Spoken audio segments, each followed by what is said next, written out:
sobre todo en la capa fascicular, y ahí estimula entonces, actúa sobre un receptor de membrana acoplado a proteína G, nuevamente, de 7 dominios, y estimula la secreción de cortisol. Un poquito de andrógenos puede ser, pero sobre todo cortisol. Y el cortisol, por retroalimentación negativa, es capaz de inhibir, tanto a nivel hipotalámico, la CRH, como a nivel hipofisario, la ACTH. Aquí tenemos la suprarrenal, ustedes ya lo saben esto. Hay diferentes capas, ¿no? Tenemos lo que es la médula suprarrenal y la corteza. En la médula se producen sobre todo catecolaminas. En la corteza hay varias partes. En la corteza está la zona glomerular, que produce sobre todo mineralocorticoides. La zona fascicular, que produce sobre todo glucocorticoides, un poquito de andrógenos, y la zona reticular, que es la que produce sobre todo los andrógenos, ¿no? Entonces, hay muchos factores que son capaces de estimular el eje del cortisol, ¿sí? El estrés de cualquier tipo, físico, psicológico, biológico, de cualquier tipo de estrés activa el eje del cortisol, ¿no? La hipoglucemia, el frío, el dolor, etcétera, son capaces de activar a nivel hipotalámico la CRH, y ahí se activa y se prende el eje, ¿no? Entonces la ACTH estimula la secreción de las hormonas a nivel de la zona fascicular de la corteza suprarrenal, que es, ya dijimos, el cortisol principalmente. Esto ya lo vieron, la esteroidogénesis, ¿no? Donde el sustrato principal de todas estas rutas es el colesterol, ¿sí? El cortisol tiene un ritmo de secreción circadiano, ¿sí? Es decir, los niveles más altos de cortisol son en la madrugada, entre 6 de la mañana más o menos, y los niveles más bajos se logran como a la medianoche. Ese es el ritmo circadiano del cortisol. Mucho en la mañana, poquito en la tarde-noche, ¿sí? Es un patrón de secreción circadiano.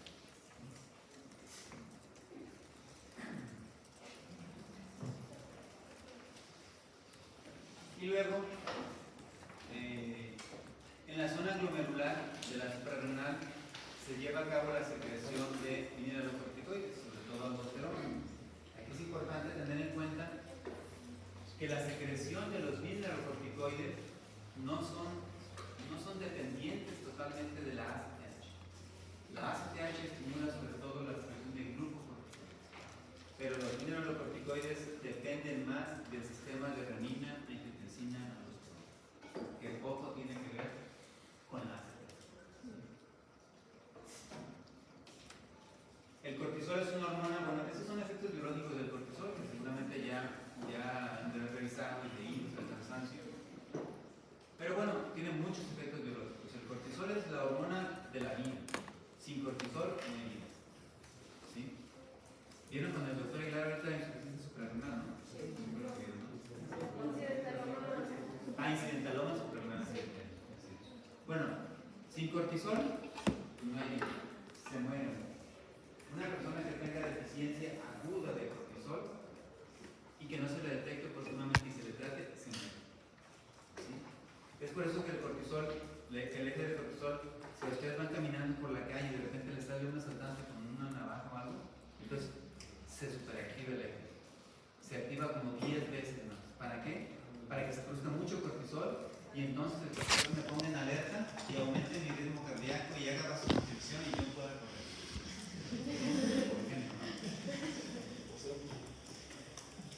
Entonces, estimula la producción hepática de glucosa del cortisol normalmente. ¿Por qué? Porque hace que el hígado produzca más glucosa y porque hace que los tejidos periféricos utilicen menos la glucosa. Es antiinflamatorio, es el medicamento antiinflamatorio por excelencia, ¿sí? Suprime la respuesta inmune prácticamente en todas sus rutas, en todas sus vías. La respuesta inmune celular, humoral, prácticamente todo, ¿sí? Ayuda a mantener el tono vascular en respuesta a las catecolaminas. El tono de los vasos sanguíneos se mantiene por, sobre todo, la adrenalina, Pero ese tono vascular es gracias a una ayuda del cortisol. Sin cortisol no se puede mantener ese tono. Y además el cortisol también hace que se aumente la síntesis de receptores para catecolamina, que son los receptores beta-adrenérgicos. El cortisol como molécula y como fármaco, como tratamiento de los glucocorticoides, son fármacos muy buenos, excelentes. Son capaces de levantar a un enfermo de la cama cuando son bien utilizados. ¿Sí? Cuando son bien utilizados, son una maravilla. Una potencia antiinflamatoria, pero que nadie más tiene. ¿Sí? Pero cuando son mal utilizados, son muy malos también. Cuando no se usan correctamente, entonces hay muchos efectos adversos. Hipertensión, diabetes, osteoporosis, muchos efectos adversos cuando no se usan correctamente. Entonces, pues hace, como ya decíamos, es una hormona que degrada, una forma favorece la lipólisis, la proteólisis. Tiene un efecto totalmente opuesto a lo que es la insulina. La insulina es una hormona anabólica que favorece que se almacene todo. El cortisol favorece que se degrade todo. Se degrada el glucógeno y ahí entonces el glucógeno dice para que se produzca glucosa. Se degradan las proteínas, se degradan los lípidos, ¿no?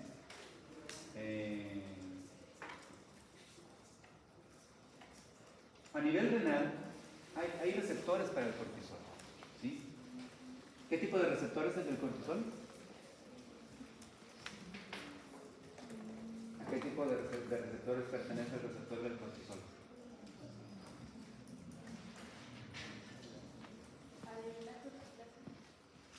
Pero, ¿qué más? ¿Dónde está el receptor del cortisol?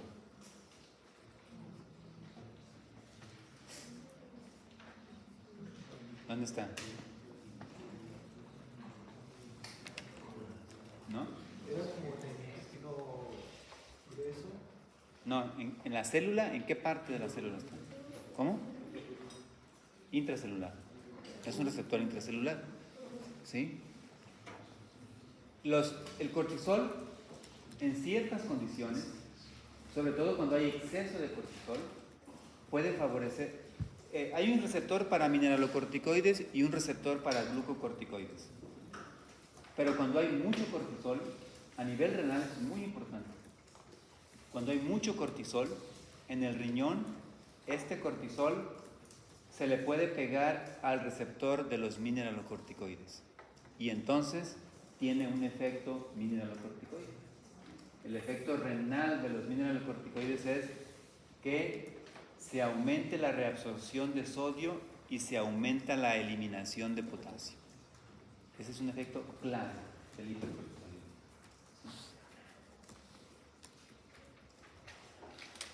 Y entonces, ¿qué hace el mineralocorticoide, que es la aldosterona? El efecto principal es mantener el balance de agua y de sodio. Entonces hace que se retenga más sodio y hace que se tire más potasio. ¿Sí? En general, ¿no?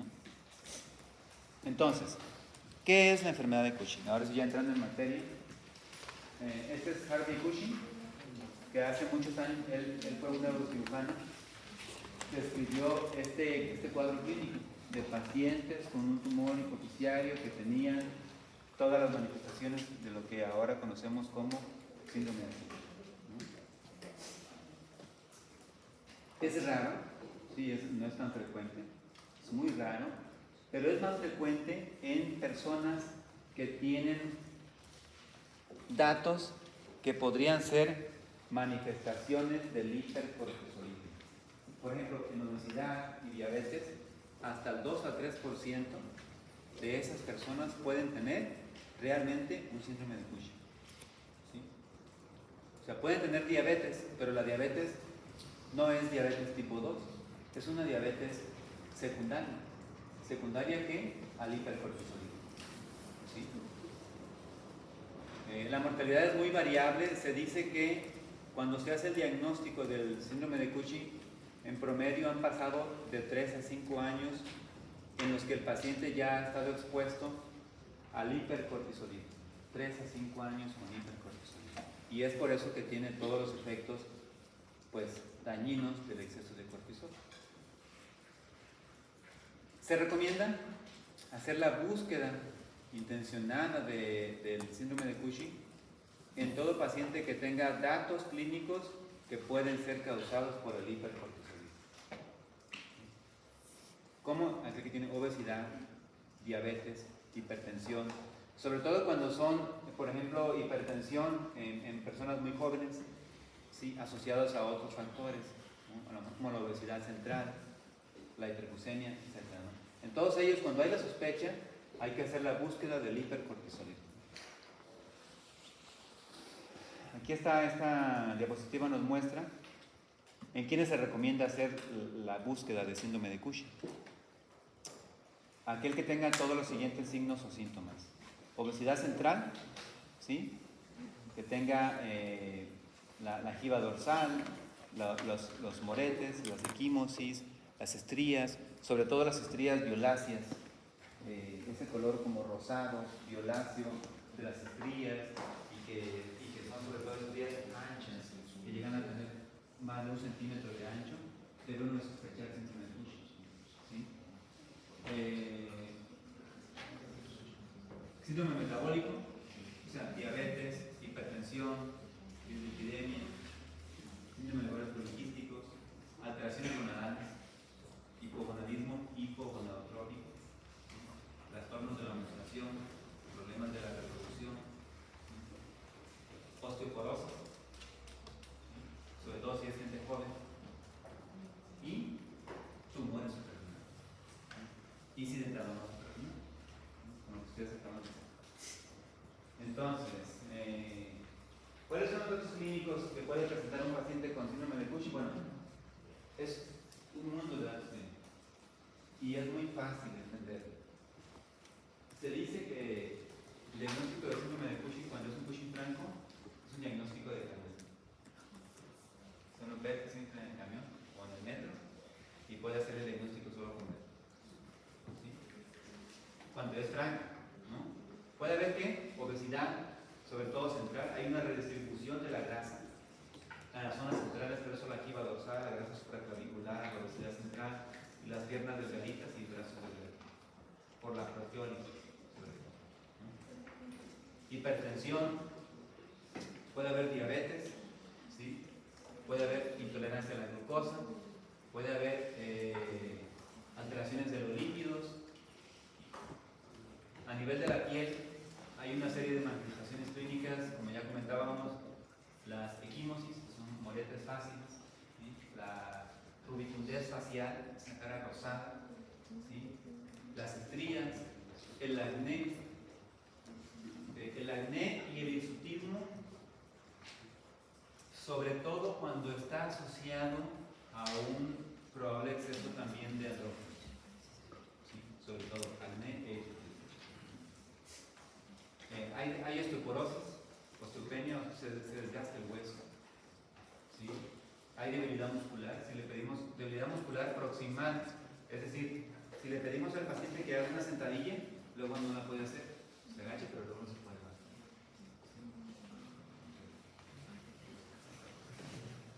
Le dijimos la obesidad central, la cara de luna llena, las estrías más de 1 centímetro de ancho, de color violáceo, el acné, el hirsutismo, como ya comentábamos, sobre todo cuando hay cierto exceso de andrógenos, ¿sí? Trastornos de la pigmentación cutánea en algunas partes, sobre todo mucosas, palmas, pero esta hiperpigmentación se ve sobre todo cuando el paciente tiene mucha, pero mucha ACTH, una cantidad exagerada de ACTH que generalmente se ve sobre todo en los Cushing que son de origen ectópico, ¿sí? Ahorita vamos a ver. Alteraciones de los linfocitos, anemia, porque el exceso de cortisol puede causar sangrado de tubo digestivo y eso puede generar anemia crónica. Hipertensión, ¿por qué hipertensión? Por el efecto mineralocorticoide del cortisol, ¿sí? Y también debido a eso puede haber hipocalemia, o sea, poco potasio. ¿Sí? Y además el cortisol pues, puede favorecer, como ya dijimos, el efecto presor de las catecolaminas, que haya más vasoconstricción, y al haber más vasoconstricción, eso incrementa las resistencias vasculares periféricas y eso es igual a hipertensión. ¿Sí? Hiperglucemia, ya dijimos por qué. Hipogonadismo por el efecto que tiene sobre todo a nivel del eje gonadal, sobre todo a nivel hipotalámico, en el ritmo de secreción de la GnRH. Infecciones frecuentes por la inmunosupresión. Infecciones de piel por hongos, ¿sí? Principalmente. Osteoporosis es muy frecuente, hasta la mitad de los pacientes. El cortisol en exceso hace que se absorba menos el calcio en el intestino, reduce los niveles de vitamina D, ¿sí? Y hace otras cosas más que al final de cuentas la consecuencia es que se muera menos el osteoclasto, ¿sí? Que se muera menos el osteoclasto y que se muera más el osteoblasto.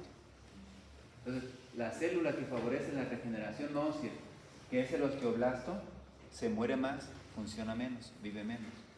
Y la célula que favorece la resorción de hueso, que se degrada el hueso, que es el osteoclasto, vive más. Entonces hay un desbalance. Ya lo verán más adelante, el hueso tiene que conservar un balance entre la formación de hueso y la degradación de hueso. Formación es formación de hueso y la degradación es la resorción ósea. Entonces tiene que haber un balance, y aquí lo que pasa es que el balance se va más hacia la resorción ósea y por eso hay osteoporosis.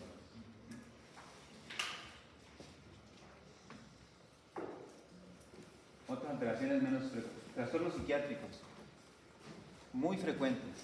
¿Sí? O sea, vean, 50-80% de pacientes pueden tener trastornos psiquiátricos. Tal vez es de los efectos que también no están tan descritos como otros. ¿Por qué tiene depresión? ¿Por qué tiene ansiedad? ¿Por qué tiene euforia? Se dice que hay receptores de cortisol en el sistema nervioso central y que en el sistema límbico hay receptores para el cortisol que pueden afectar el comportamiento y el estado de ánimo de los pacientes, y que cuando los niveles de cortisol no son tan altos, son medianamente elevados, puede predominar más la euforia, pero cuando los niveles son exageradamente elevados, entonces puede predominar más la depresión. Aquí está, es el fenotipo, ¿no? Obesidad central, activa dorsal, grasa supraclavicular, el acné, el hirsutismo, brazos y piernas delgadas. Ese es el fenotipo del síndrome de Cushing. ¿Cuáles son las alteraciones más frecuentes? Lo más frecuente es una ganancia rápida de peso. Entonces, aquel paciente o aquella paciente que refiere que ha subido 10 kilos de peso en 3, 4, 5 meses, ¿sí? Hay que sospechar síndrome de Cushing. Sobre todo si hay, por ejemplo, depósitos subcutáneos de grasa, como en la zona supraclavicular. Es la zona más sensible para diagnóstico, la grasa supraclavicular. Como la almohadilla, aquí en la parte arriba de la clavícula, se siente como una almohadilla de grasa. ¿Sí? El hirsutismo, vean los cambios del estado de ánimo, 75%. ¿Sí? Cansancio, obesidad central, amenorrea, hipertensión, estrías, quimosis, cara de luna llena. O sea, son múltiples manifestaciones que son muy frecuentes y otras acá que son un poco más separadas. Pero el cuadro clínico del síndrome de Cushing es muy florido, es muy florido, ¿sí?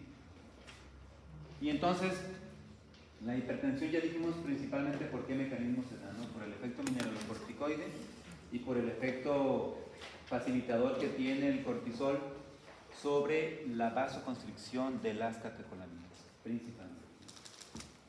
Eso supongo que ustedes ya lo leyeron hasta cansancio.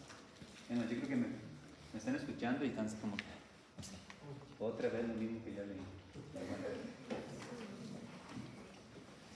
Antes, sin síndrome de Cushing y con síndrome de Cushing.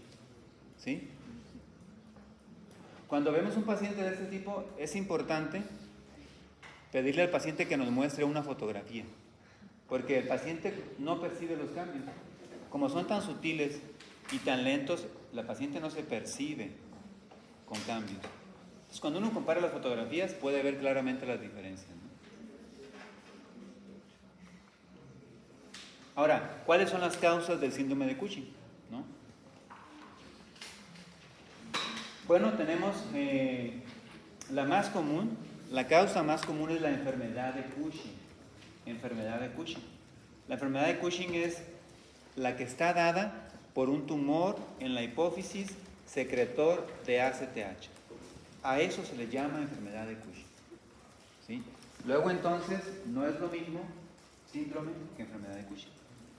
Todas las enfermedades de Cushing pueden causar síndrome de Cushing, pero no todos los síndromes de Cushing son por enfermedad de Cushing, ¿sí?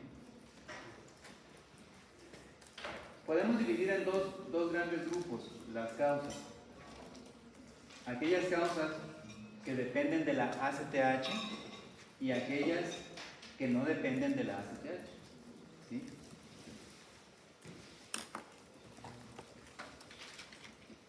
En ese sentido, son mucho más común los que dependen de la ACTH. Y de estos, pues el más común es el tumor hipofisiario secretor de ACTH o adrenocorticotropinoma, ¿no? Más raro, un tumor ectópico de ACTH. Es decir, un cáncer de pulmón, un cáncer de mama, un cáncer de laringe que secrete ACTH. Esa es una secreción ectópica. Ectópica porque se está produciendo la ACTH en un lugar donde normalmente no se debe producir, ¿sí? Entonces, un cáncer que produce ACTH, eso es un síndrome de Cushing ectópico, ¿sí? Mucho más raro sería una secreción ectópica de CRH, rarísimo. Luego tenemos las causas que son independientes de ACTH, ¿sí? Y aquí la más común es el adenoma suprarrenal, seguido del carcinoma suprarrenal y las hiperplasias suprarrenales. Hay una condición que se conoce como pseudo-Cushing, que son alteraciones del eje del cortisol que no llegan a causar un hipercortisolismo franco o severo, como es la depresión y el alcoholismo, que lo que pueden hacer es modificar un poco el ritmo de secreción del cortisol y causar un hipercortisolismo leve, pero que no es dado sino por la depresión y el alcoholismo, ¿sí? Por eso se llama pseudo-Cushing. ¿Y ese es transitorio? Es transitorio, generalmente se corrige la causa y entonces eso se puede equilibrar, ¿no? A ver, entonces, el diagnóstico, lo primero que tenemos que hacer, el diagnóstico en endocrinología es bien fácil, ¿eh? Es bien fácil. Algunos compañeros de la residencia luego se burlaban de nosotros porque decían que éramos de químicos, porque solo medíamos hormonas y con base en eso, pues sí, es fácil, no es difícil, ¿no? Entonces, lo primero que tenemos que hacer es documentar el hipercortisolismo. Bueno, primero, antes que eso, hay que sospechar que un paciente pueda tener hipercortisolismo. Primero sospecho. Llega el paciente o el paciente con obesidad, hipertensión, estrías, me hace sospechar clínicamente que tiene hipercortisolismo, ¿sí? Entonces, primero sospecho. Luego, lo que tengo que hacer es verificar si efectivamente esa paciente tiene hipercortisolismo, ¿sí? Primero. Entonces, es muy fácil. Esto lo podemos hacer con varias pruebas bioquímicas, ¿sí? Sobre todo, midiendo el cortisol en orina de 24 horas, ¿sí? Con una prueba que se llama supresión con dosis bajas de dexametasona, ¿sí? Y midiendo el ritmo del cortisol, ¿de acuerdo?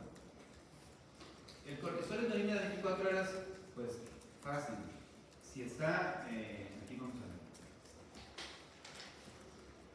Si está por arriba de, depende del método con el que se mida, en general, por arriba de 100 microgramos en 24 horas es hipercortisol. ¿Sí? Cuando un paciente tiene un hipercortisolismo franco, no andamos en 105, 110, 120. Andamos en 500, 800 o 2000. ¿Sí? Esta es muy fácil, es una prueba muy fácil de hacer. Solo la tiene uno al paciente y se hace ya. ¿No? Es la primera prueba. Luego tenemos la segunda, que es la supresión con dexametasona. La dexametasona es un esteroide, también es un fármaco de este tipo, esteroides, que es muy potente. Entonces, si yo le aplico un esteroide a un paciente sano, ese esteroide lo que va a hacer es bloquear al eje del cortisol. ¿Sí? Va a bloquear al eje del cortisol, lo va a bloquear. Le aplico dexametasona y el eje, pum, se bloquea. ¿Por qué se bloquea el eje? Porque la dexametasona es capaz de inhibir el eje a nivel hipotalámico hipofisiario. ¿Sí? Entonces, si a un paciente sano, después de darle dexametasona, le mido el cortisol, ese cortisol debe estar bien bajo. Bien bajo. ¿Sí? Eso significa que el eje del paciente, que el eje del cortisol del paciente está conservado, que responde a ese efecto inhibitorio de la dexametasona. Entonces, en esta prueba, por eso se llama prueba de supresión con dexametasona, porque lo que busco es suprimir el eje del cortisol, ¿no? Y recuerden que ya dijimos que todas las sospechas de excesos hormonales se evalúan con pruebas supresoras, pruebas de inhibición. Sospecho un exceso hormonal, yo voy a hacer, para evaluar ese aparente exceso hormonal, yo voy a hacer una prueba que tenga un efecto inhibitorio o supresor sobre la secreción de esa hormona que yo sospecho está en exceso. ¿Estamos de acuerdo? Luego entonces, es por eso que la dexametasona suprime al eje del cortisol. Lo normal es, entonces, hay varias pruebas. La más fácil, creo, y la más práctica es la que es con 1 miligramo de dexametasona. ¿Sí? Se le da al paciente a las 11 de la noche 1 miligramo de dexametasona y al día siguiente a las 8 de la mañana se le mide los niveles de cortisol. ¿Sí? Y estos niveles de cortisol deben estar muy bajitos, por abajo de 1.8. ¿Sí? Si yo le doy al paciente la dexametasona y le mido el cortisol y este cortisol está por arriba de 1.8, eso es igual a hipercortisolismo. ¿Qué significa? Que el eje del paciente no respondió a la dexametasona y que a pesar de que le di la dexametasona, siguió produciendo cortisol. Entonces el eje no responde. ¿Sí? Lamentablemente no pudimos implementar una práctica que íbamos a hacer sobre esto, pero digo que lo haremos el siguiente semestre o en 2 semestres cuando ya no estén ustedes, porque íbamos justamente a hacer esta prueba en algunos de ustedes. ¿Sí? Lo que pasa es que nosotros tenemos el equipo para medir las hormonas en el laboratorio, pero por cuestión de logística no se pudo hacer la práctica, que hubiera sido muy ilustrativa que vieran cómo tomarse la dexametasona en la noche y en la mañana el cortisol bien bajito. Esperando que saliera normal, ¿verdad? Entonces,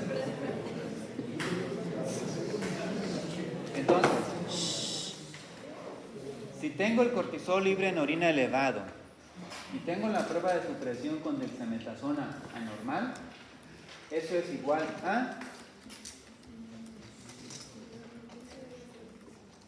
a hipercortisolismo. A hipercortisolismo. Eso me dice que hay un exceso de cortisol en el paciente. ¿Sí? Ahora lo que sigue, ¿qué sigue? Ahora sigue saber realmente, bueno, no quisiera que se confundan con el pseudocushing.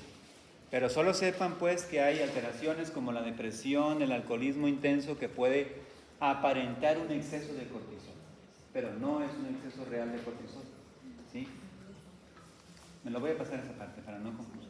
Bueno, el otro patrón que también se puede medir es el ritmo del cortisol, ¿sí? Este es el ritmo normal de cortisol, ¿no? Hay un valor muy bajo a medianoche y un valor el más alto en la madrugada, a las 6, 8 de la mañana.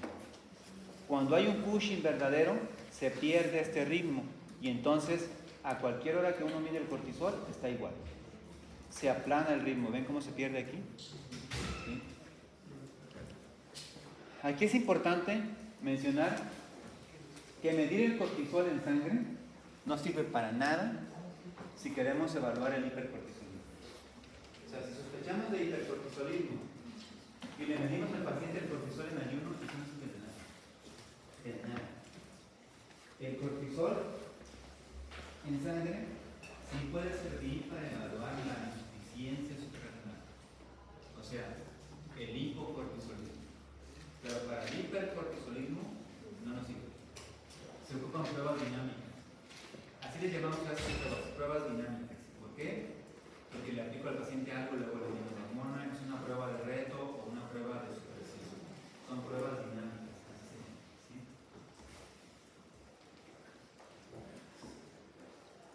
Y también se puede medir el cortisol en saliva, ¿sí? Que es muy muy sensible, que es como un poco más nuevo que el cortisol en sangre, aunque está menos estandarizado, y ese es el problema, que en muchos laboratorios no está estandarizado y entonces pues eso tiene mucha variabilidad en sus valores.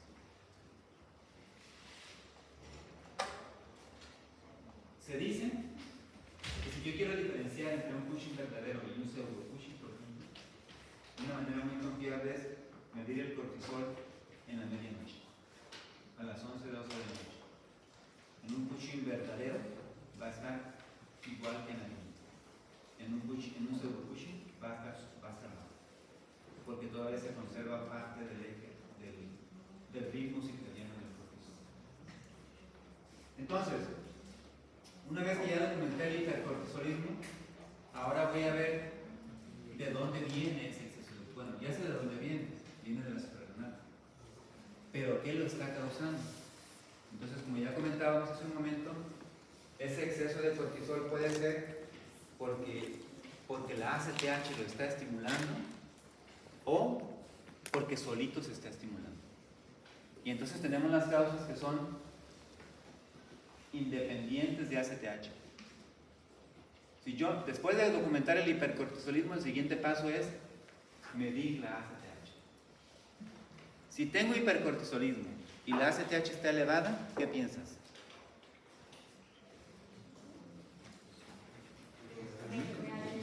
A ver, dejen que piense la compañera. Si tienen mucho cortisol en sangre y mucha ACTH, ¿de dónde está el problema?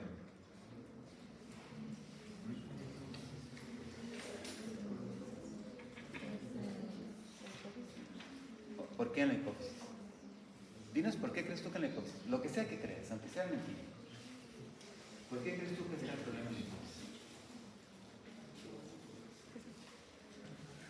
Tu razonamiento de por qué está en la hipófisis. ¿Por qué crees? A ver.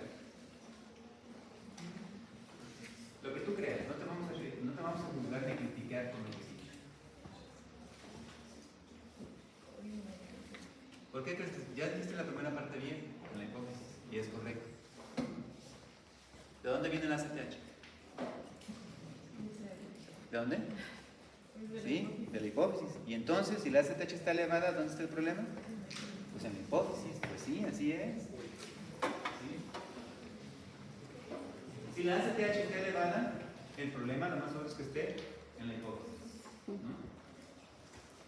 Porque la ACTH, pues de ahí viene, de la hipófisis, ¿no? Pero si la ACTH está baja, entonces, ¿de dónde está el problema? ¿En dónde? En las suprarrenales. En las suprarrenales. ¿Por qué en las suprarrenales? Por un adenoma. Pero ¿por ¿Por qué dices tú que están las suprarrenales? Porque si la ACTH está normal, significa que... Baja, no normal, baja. Ah, bueno, baja. Ajá. Hay mucho cortisol y muy poca ACTH. Sí, es correcto en las suprarrenales. Pero ¿cuál es el razonamiento fisiológico para eso? ¿Por qué?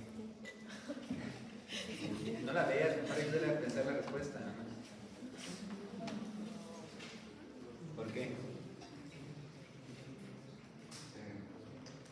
¿Por qué? ¿Por qué, compañero? Acá, ¿por qué cree que si hay mucho cortisol y muy poca ACTH, ¿dónde estará el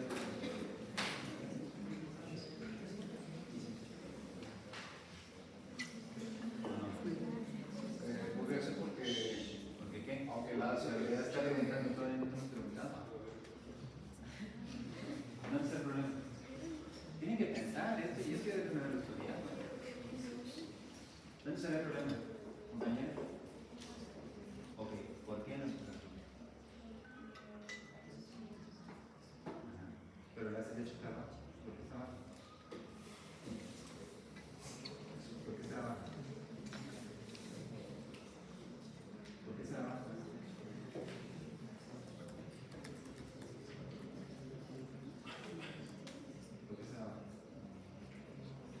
Están estudiando, ¿verdad?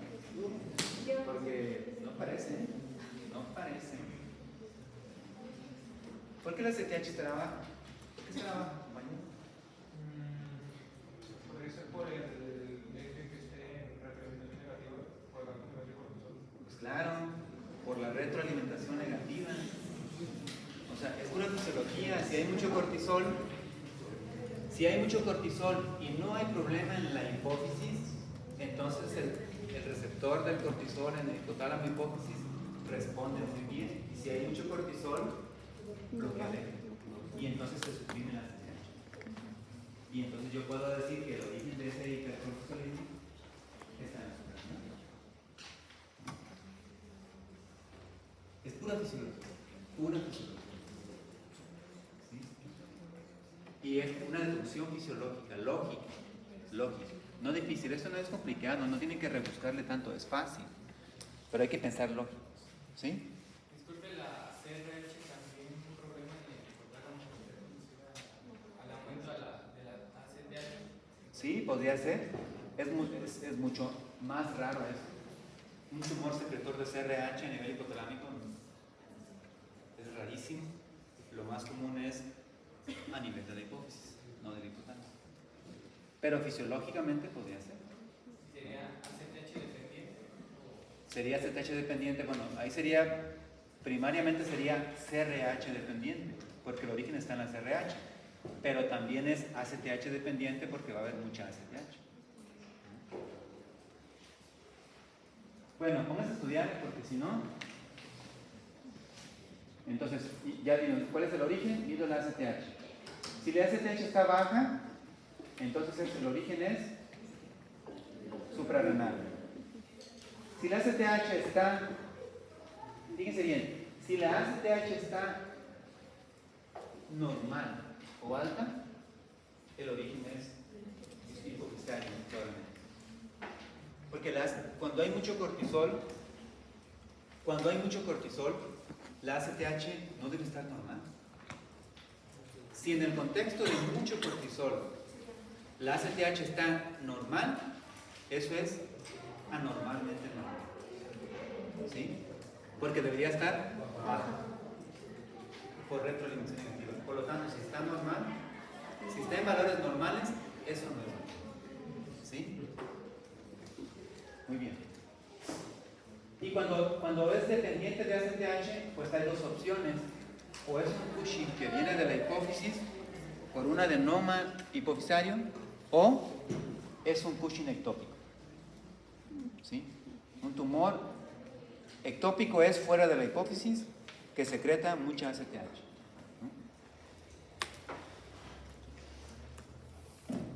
Los ectópicos son mucho más raros, afortunadamente, porque un Cushing ectópico es complicado. De por sí es complicado el Cushing. Y hay otras pruebas. Luego los endocrinólogos nos gusta meternos en pruebas más rebuscadas y que la prueba de dexametasona cada 6 horas. pero ya son pruebas más sofisticadas para evaluar, por ejemplo, cuando ya documentamos que hay mucha ACTH, ¿qué sigue? ¿Qué creen que sigue? Ya ustedes sospecharon, fíjense bien, sospecharon clínicamente del hipercortisolismo, documentaron bioquímicamente el hipercortisolismo, midieron la ACTH y la ACTH está elevada. ¿Qué sigue? Estudio de imagen. Entonces, una premisa es que nunca se hacen los estudios de imagen antes que las pruebas bioquímicas. Si la pastilla y ustedes sospechen que puede tener hipercortisolismo, no se les vaya a ocurrir mandarle a hacer una resonancia de imagen. No, hasta que se documente bien. Ya que está bien documentado y que ya estoy viendo yo que ese hipercortisolismo depende de ACTH, entonces, ahora sí, le pido una resonancia magnética de hipófisis. ¿Sí? Y luego resulta, si en la resonancia se ve ahí muy bonito el adenoma hipofisario, pues eso va a significar. Pero si no se ve nada, usted ya viene emocionado, ¿no? La paciente con todo el síndrome de Cushing, hipercortisolismo y todo el fenotipo clásico, ACTH elevada y todo, y van por la resonancia, así ya buscando cerrar el caso. Hacen la resonancia y no se ve nada. No se ve tumor. Entonces ahí uno podría pensar que es esto.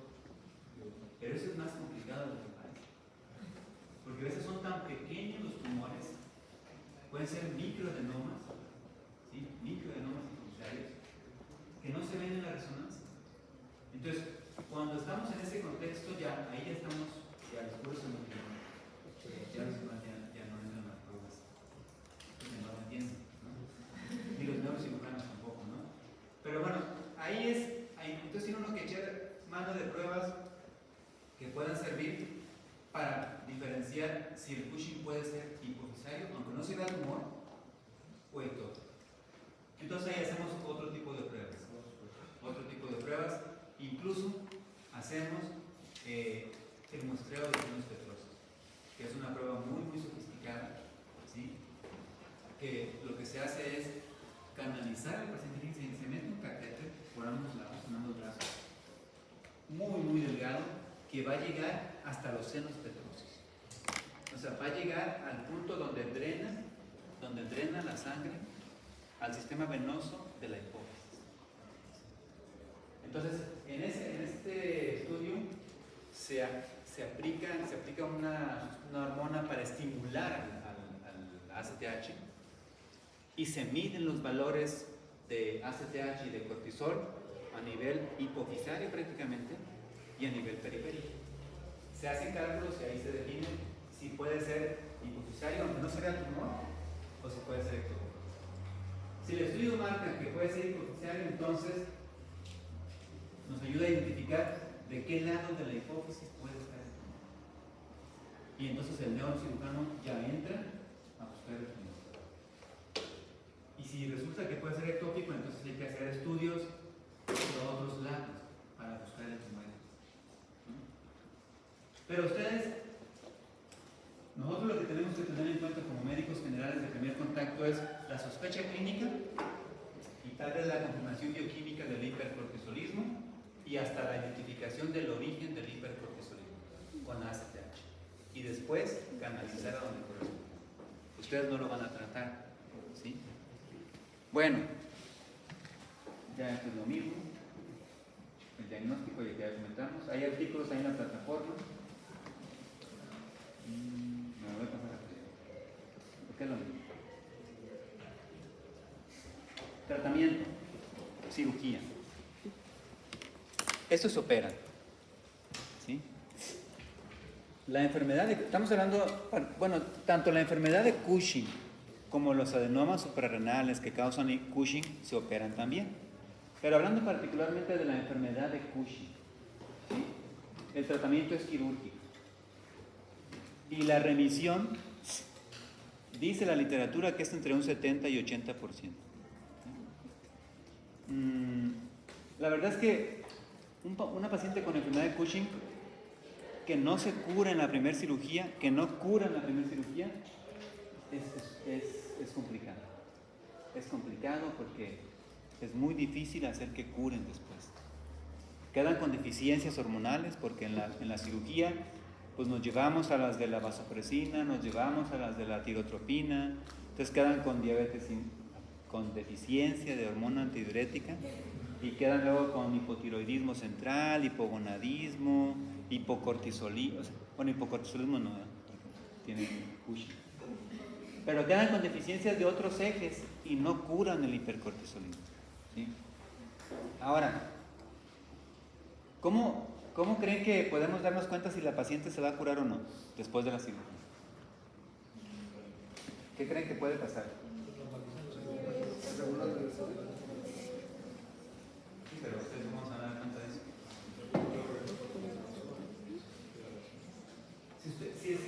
Si el neurocirujano es buenísimo, como idealmente debería ser, bueno, esa no la supera cualquier neurocirujano.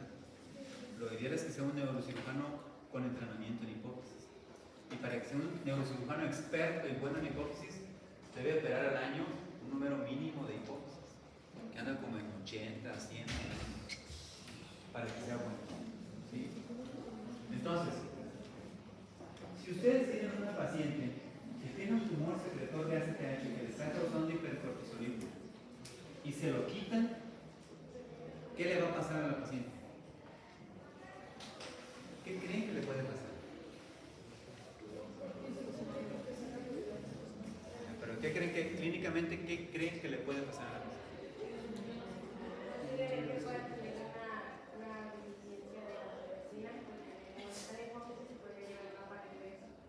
Sí, podría tenerla, pero eso no te va a asegurar que se está curando. Si el neurocirujano efectivamente le quitó todas las células que secretan ACTH, ¿qué creen que le puede pasar a la paciente? ¿Cómo? ¿Y entonces qué tendría la paciente? ¿Qué va a tener? ¿Cómo se manifiesta el hipocortisolismo agudo?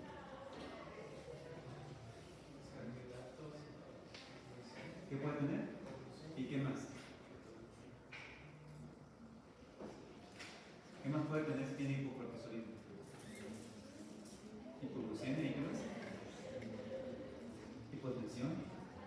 Entonces, si después de la cirugía, fíjense bien, si unas horas después de la cirugía, no sé, 8, 12, 24 horas, 48, la paciente está posoperada de la enfermedad de Cushing y la paciente empieza con náuseas, hipotensión, ¿sí? Incluso vomita, sigue con hipotensión, con datos sugestivos como que se está chocando, ¿sí? Lo que tiene que hacer son tres cosas. Uno, rápido tomarle una muestra de sangre para poder medir el cortisol. Dos, rápido ponerle cortisol. Y tres, darle un abrazo a la paciente y felicitarla porque se ha curado de Cushing. ¿Sí? Entonces la mejor prueba, la prueba más verídica de que la paciente se va a curar del Cushing es que haga insuficiencia suprarrenal. Entonces, cuando se operan las pacientes, se quedan hospitalizadas unos días y tenemos que estar vigilando eso. Si la paciente se operó y no hace insuficiencia suprarrenal aguda en estos días que está hospitalizada, pues quién sabe qué pasaría. No podemos estar seguros de que se cure. Probablemente se cure, pero no tenemos la certeza. ¿Sí? Entonces, si hace falla suprarrenal aguda, se curó la paciente. Y se le tiene que dar, pues ahora hay que darle cortisol, porque ahora tiene hipocortisolismo. Hay que darle la dosis para que mantenga niveles normales, no elevados. ¿Sí?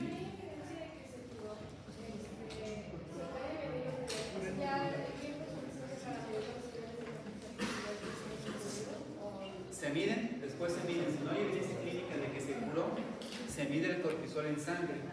Y si está bajo el cortisol, pues lo mismo dice que se está curando. Por lo mínimo, mínimo 48 horas. Mínimo para mí. Y después se miden también antes de darla de alta, porque tampoco la podemos dar de alta con hipocortisolismo. porque puede ser la falla suprarrenal. Pero bueno, cuando no se curan en la primera cirugía, es un problema. A los pacientes la calidad de vida es mala, es triste ver cómo una paciente con enfermedad de Cushing anda cirugía, otra cirugía, radioterapia, radiocirugía, ya con la deficiencia de todas las demás hormonas, no se cura el hipercortisolismo, la calidad de vida es mala, con osteoporosis, con hiperglucemia, hipertensión, es realmente complicado, ¿sí? Pero cuando se cura es impresionante, impresionante. Yo recuerdo algunos pacientes que se operaban cuando estaba haciendo la especialidad. Allá en el Centro Médico Nacional Siglo XXI había, ya se jubiló, un muy buen neurocirujano. Creo que es el mejor neurocirujano de Latinoamérica, de hecho.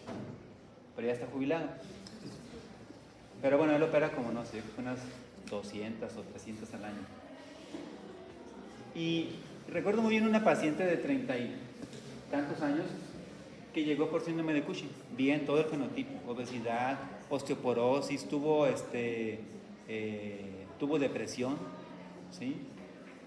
Tenía diabetes, tenía todo el cuadro clínico de síndrome de Cushing. Así más o menos como el caso clínico, más o menos parecido como el caso. Se operó, la operó el doctor Guinto, que se pide el doctor. Se opera y sí hizo falla suprarrenal. Entonces, bueno, pensamos que le iba a ir muy bien. A los 3 meses la vimos en consulta, no se parecen. O sea, no hay manera de que uno sepa quién era ese paciente. Cambia tanto el fenotipo, impresionante. Entonces, cuando se curan, les va súper bien. O sea, el cambio en la vida de la paciente es dramático. Se acaba la osteoporosis, se acaba la diabetes, se acaba la hipertensión, se acaba. ¿Cuándo se cura? ¿Sí? Cuando no, pues es un poco complicada la evolución, ¿no? Ya esto es lo mismo. Hasta ahí ya nada más, ¿no?